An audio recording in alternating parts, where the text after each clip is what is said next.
Bonjour à tous et bienvenue dans notre matinale. Ce matin, je vous invite à la lecture de Matthieu 21, versets 6 à 9.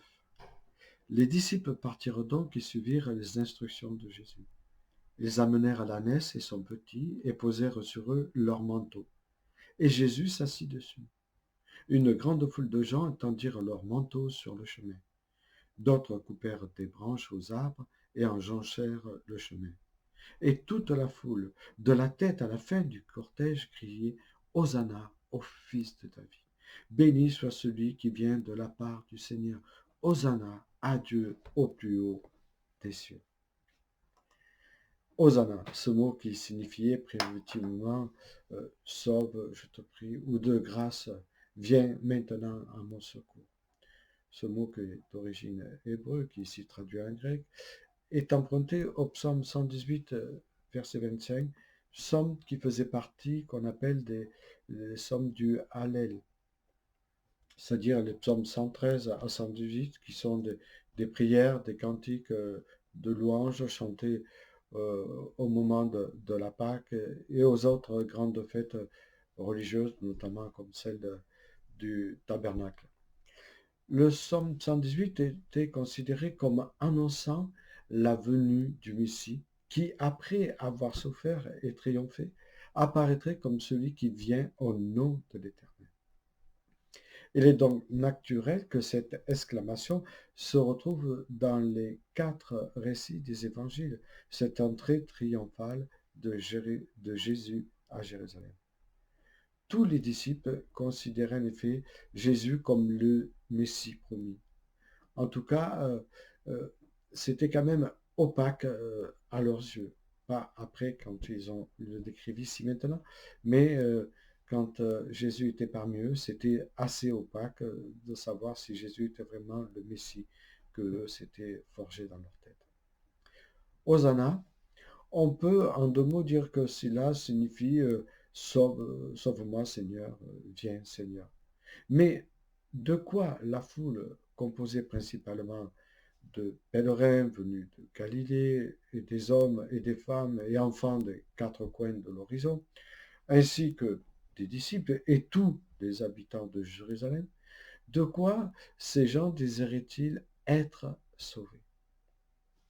Quelle était leur véritable attente?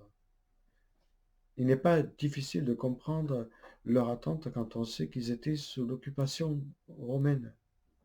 Une occupation n'est jamais bien vécue et nous comprenons que lors de cette grande fête, le peuple se nourrissait encore plus intensément des espoirs nationalistes de libération ou de rédemption vis-à-vis de l'occupant. Hosanna, ici, est l'appel au secours d'un peuple opprimé qui attend un libérateur de l'occupant plus que le Messie décrit dans la parole. Nos espoirs, nos attentes peuvent nous aveugler et être basés sur des malentendus, ce qui nous empêche de voir le plan de Dieu pour nos vies. Je crois ne pas me tromper en disant que très peu de personnes comprenaient que Jésus avait été envoyé en tant qu'homme pour mourir à la place de l'humanité. Ils étaient loin de se rendre compte que ce pourquoi il priait était en fait sur le point de se réaliser. Sauve-moi Seigneur. Et ça s'est réalisé comme Dieu l'avait prévu. Si Jésus avait voulu faire un coup d'État, il serait entré à Jérusalem sur un cheval, symbole de la guerre. Et le peuple n'a pas été attentif. Mais il est venu sur le dos d'un anneau, pas accidentellement, mais pour accomplir les Écritures, pour venir annoncer son royaume qu'apporte la paix aux hommes, comme le disait Zacharie 9.9.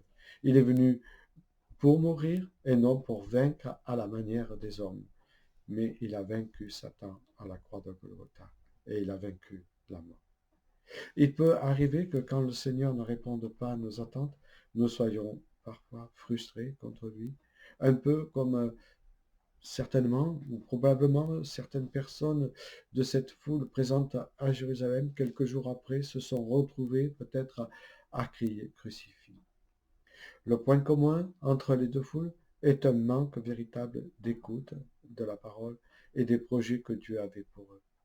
Ainsi, reconnaître Jésus comme Messie, c'est-à-dire qu'il est Christ, qu'il est mon roi, et que je souhaite lui faire confiance et le servir quelles que soient les circonstances, c'est cela, ça signifie être disciple de Christ. Car je sais que Dieu a des projets de vie pour moi. Alors faisons attention à nos ententes et ne pas nous tromper avec les attentes de Dieu. Que le Seigneur vous bénisse.